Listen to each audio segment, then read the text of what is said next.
አሰላሙ አለይኩም ወረህመቱላሂ ወበረካቱ። ውድና የተከበራችሁ የሱፍቱ ቤተሰቦች እንዴት ናችሁ? ሰላም ናችሁ? በያላችሁበት ሰላማችሁን ያብዛልኝ። እኔ ሰላም ነኝ አልሐምዱሊላህ። እናንተ እንዴት ናችሁ? የዛሬ ቪዲዮያችን የሚሆነው ኮሜንት ላይ የተጠየቁት ጥያቄ አለ። እሱን ጥያቄ ነው የሚመልሰው። ይሄ ጥያቄያችን ምንድን ነው? 125 ቆርቆሮ ቤት ፕላስቲክ ኮርስ ለመስራት ምን ያክል ብር ይጨርሳል የሚል ጥያቄ ነው። እንግዲህ ፕላስቲክ ኮርስ በሀገራችን ላይ ሁለት አይነት ፕላስቲክ ኮርሶች አሉ። በልሙጡ የሚሰራ በሞራሌ እና በተገጣጣሚ 60 በ60 የሆነ ፕላስቲክ ኮርስ አለ። የነዚህን ዋጋዎች የምሰራላችሁ ይሆናል ማለት ነው። በልሙጡ ፕላስቲክ ኮርስ እና በተገጣጣሚ ፕላስቲክ ኮርስ ምን ያክል ሳንቲም ልዩነት አለው፣ የትኛው ይጨምራል የትኛው ይቀንሳል የሚለውንም ሂሳብ ንጥጥር እዚሁ ላይ የማሳውቃችሁ ይሆናል ማለት ነው። ሲቀጥል ደግሞ 125 ቆርቆሮ ቤት በልሙጡ ውስጥ ምን ያክል ብር ይጨርሳል፣ በተገጣጣሚ ውስጥ ምን ያክል ብር ይጨርሳል የሚለውን ሰፋ ያለ ማብራሪያ የምሰጣችሁ ይሆናል ማለት ነው። ይህንን ቪዲዮ እስከ መጨረሻው እንድትከታተሉ በአክብሮት ጋብዣችኋለሁኝ። በመጀመሪያ ለዚህ ቻናል አዲስ ከሆናችሁ ሰብስክራይብ እና ላይክ ማድረጋችሁን አትርሱ። ለሌሎችም ተደራሽ እንዲሆን ሼር ማድረጋችሁን አትርሱ ማለት ነው። የእቃውን ዝርዝር በአጠቃላይ የምነግራችሁ ይሆናል። የፕላስቲኩን ይሄ 125 ቆርቆሮ ቤት ወደ ስንት ካሬ ይሆናል መሰላችሁ? 130 ካሬ እስከ 127 ካሬ ይሆናል 125 ቆርቆሮ ቤቱ ማለት ነው። ይሄ ካሬ እንግዲህ 130 ካሬ ዲዛይን የምንሰራበት ከሆነ 130 ካሬ ይሆናል። በሞራሌ የምንሰራው እንግዲህ ፕላስቲክ ኮርስ አንዱ ካሬ 550 ብር ነው። 130 ካሬ ሲባዛ በ550 ብር ስናደርግ 71500 ብር ፕላስቲክ እንገዛለን ማለት ነው። ከዛ ምንድነው የምንገዛው? ሞራሌ እንገዛለን። ሞራሌ ደግሞ 30 እስር ይወስዳል። 30 እስር ሞራሌ አንዱ እስር ሞራሌ ዋጋው 1300 ብር ነው። 30 ሲባዛ በ1300 ብር ስናደርግ 39000 ብር ሞራሌ እንገዛለን ማለት ነው። ሌላ ሲቀጥል እንጨት ነው የምንገዛው። እንጨት ማለት ይሄ የምንቆምበት ርብራቡ የምናደርገው ማለት ነው። እሱን የ10 ሺህ ብር እንገዛለን። ሌላ ቢስማር ነው የምንገዛው። ቢስማር 7 ቁጥር 3 ቁጥር እንዲሁም ደግሞ 9 ቁጥርና 10 ቁጥር ለመቆሚያ መስሪያ የምንጠቀማቸው አሉ። ቢስማሩን እንግዲህ ጠቅለል አድርጌ ስነግራቸው የቢስማሩን የ6 ሺህ ብር ቢስማር እንገዛለን ማለት ነው። ምን ለመግዣ 9 ቁጥር 1 ካርቶን፣ 10 ቁጥር 1 ካርቶን፣ 7 ቁጥር 2 ካርቶን እንደዛው ደግሞ 3 ቁጥር ደግሞ በኪሎ የምንገዛው አለ። በአጠቃላይ ተደምሮ ወደ 6 ሺህ ብር እንገዛለን። ለቢስማር ወጪ የሚሆን 6 ሺህ ብር ወጪ እናደርጋለን ማለት ነው። ሌላ እዚህ እንግዲህ ልሙጡ ፕላስቲክ ላይ ምንድነው ወጪ አለብን? ፍሬሞች እናስራለን ማለት ነው። ቤቱን ኮርስ ከሰራን በኋላ ከስር ፍሬም የምንጠቀም ከሆነ፣ ፍሬም የማትጠቀሙ ከሆነ ይሄንን መተው ትችላላችሁ። ፍሬም የምትጠቀሙ ከሆነ ደግሞ ይሄንኑ ትደምሩታላችሁ ማለት ነው። ፍሬም የምንጠቀም ከሆነ ጀሶ እንገዛለን። እንግዲህ ጀሶ ማለት ፍሬሟን የምናመርትባት ማለት ነው። 40 ኪስ ጀሶ እንገዛለን። 40 ኪስ ጀሶ እንግዲህ በ350 ብር እናባዛለን አንዷን ኪስ ማለት ነው። 40 ሲባዛ በ350 ስናደርግ 14000 ብር ጅብሰም እንገዛለን ማለት ነው። ከዛ ጅብሰሙ ስንጠቀም ቃጫ ያስፈልገናል። ቃጫ 20 ኪሎ እንገዛለን። ቃጫ 1 ኪሎ 300 ብር ነው። 20 ሲባዛ በ300 6000 ብር እንገዛለን ማለት ነው። እንግዲህ እቃ ግዢዎችን እነዚህን እንገዛለን። የእቃ ዝርዝር ያለብን ወጪ እነዚህ ናቸው የምንገዛው።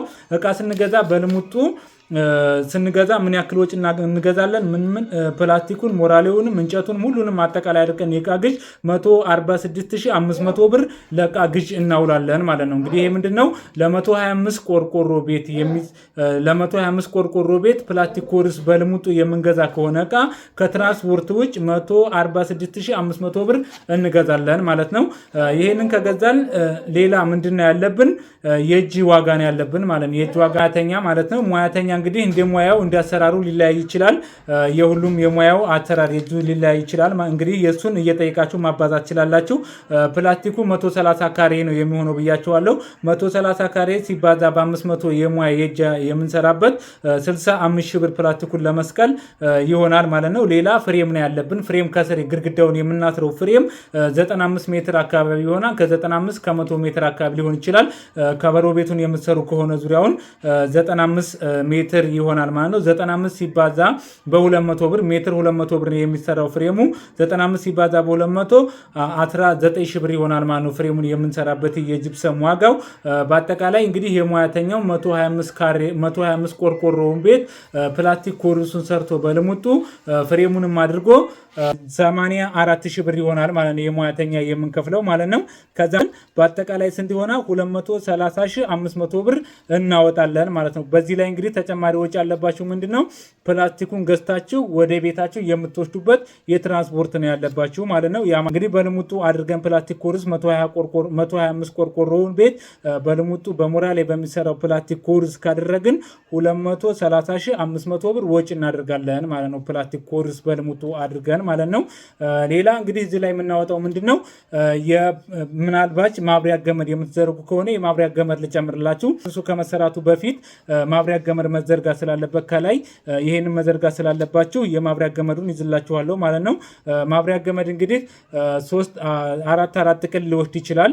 2.5 4 ጥቅል 1.5 ደግሞ 4 ጥቅል። ይሄንን እንግዲህ እንደ ማብሪያት አጠቃቀማችሁ ጂም ላይት የምትጠቀሙ ከሆነ ስቶክ የምትጠቀሙ ከሆነ ሶኬት በዛ አድርጋችሁ የምትጠቀሙ ከሆነ 8 ጥቅል ይወስዳል ማለት ነው። ይሄ ቤት 8ቱን ጥቅል እንግዲህ ስናባዛ በአጠቃላይ ኮንዲት አለ እስካቶላ አለ ምናምን የላስትሮ ምናምን አለ እስከ ሙያተኛ አድርጎ የእቃ ግዢ ወደ 20 ሺህ ብር አካባቢ ይወስዳል የማብሪያ ገመዱ ማለት ነው። ከዛ የእጅ የሚዘረጋበት ደግሞ 10 ሺህ ብር አለ።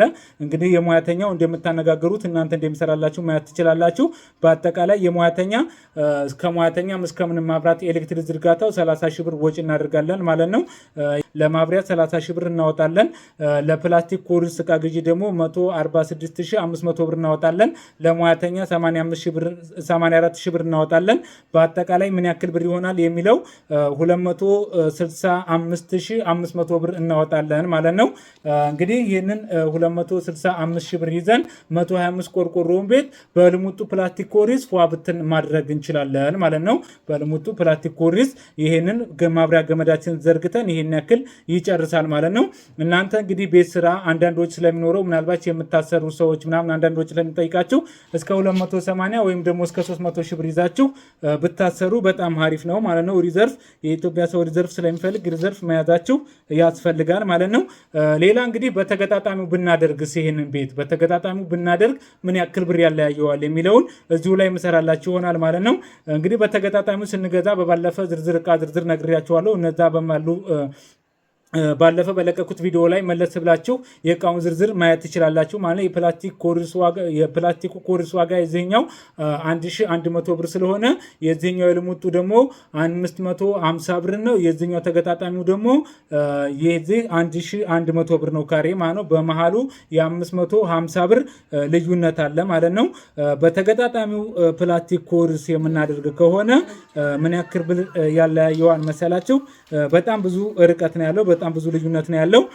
በዚህ በልሙጡ የምናደርግ ከሆነ 265,500 ብር ነው የሚጨርሰው ብያችኋለሁ። በተገጣጣሚው የምናደርግ ከሆነ ከነማብሪያቱ አድርጎ እንደዚሁ ሁሉንም ነገር ከነፍሬሙ ምናምን አድርጎ 336,100 ብር ይሰራዋል ማለት ነው። በተገጣጣሚ ልክ እንደዚህ በምታዩት አይነት አሰራር ከተሰራ በተገጣጣሚው 60 በ60 የምናደርግ ከሆነ የ125 ቆርቆሮ ቤት 336,100 ብር ወጪ እናደርጋለን ማለት ነው። በልሙጡ ከሆነ ደግሞ 265,000 ብር ወጪ እናደርጋለን ማለት ነው። 265,000 እና እንግዲህ በ365,100 ብር ላይ በመሃሉ ያለው ልዩነት ምን ያክል ነው? 71,100 ብር ልዩነት አለው ማለት ነው። በማንና በልሙጡ በሞራሌ በሚሰራው ፕላስቲክ ኮርኒስ እና በዚህ 60 በ60 በሆነው በተገጣጣሚ ፕላስቲክ ኮርኒሱ በብረት የሚሰራው መሃል ላይ ያለው ልዩነት 71,000 ብር ልዩነት አለው ማለት ነው።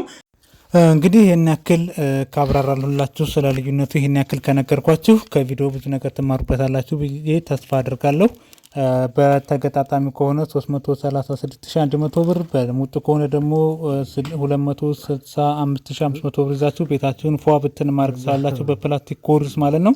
ይህንን ፕላስቲክ ኮርኒስ ማሰራት ለምትፈልጉ በወሎ አካባቢ የትኛውም አካባቢ ላይ እየተንቀሳቀስኩ እሰራለሁ። እጅግ በዘመናዊ በሚያምር መልኩ እየሰራሁ ትገኛለሁ።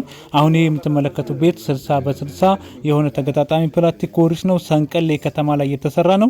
ሰንቀሌ ከተማ ላይ ያላችሁ በዚህ ውድላችሁን ተቀጣሙ። እየደወላችሁ አናግሩኝ።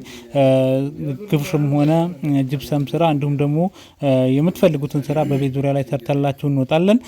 ሀሳብ አስተያየት ካላችሁ ኮሜንት ላይ አስቀምጡልኝ። ሀሳብ አስተያየታችሁ ብርታት ይሆነኛል። እንዲሁም ደግሞ ቪዲዮውን ሰምታችሁ እናንተ ጋር እንዲቆይ አታድርጉ፣ ለሌሎች ሼር አድርጉላቸው። በ0916257591 ማሰራት የፈለጋችሁ በቴሌግራም በኢሞ በዋትስአፕ እየደወላችሁ ማናገር ስላላችሁ ይመቻችሁ።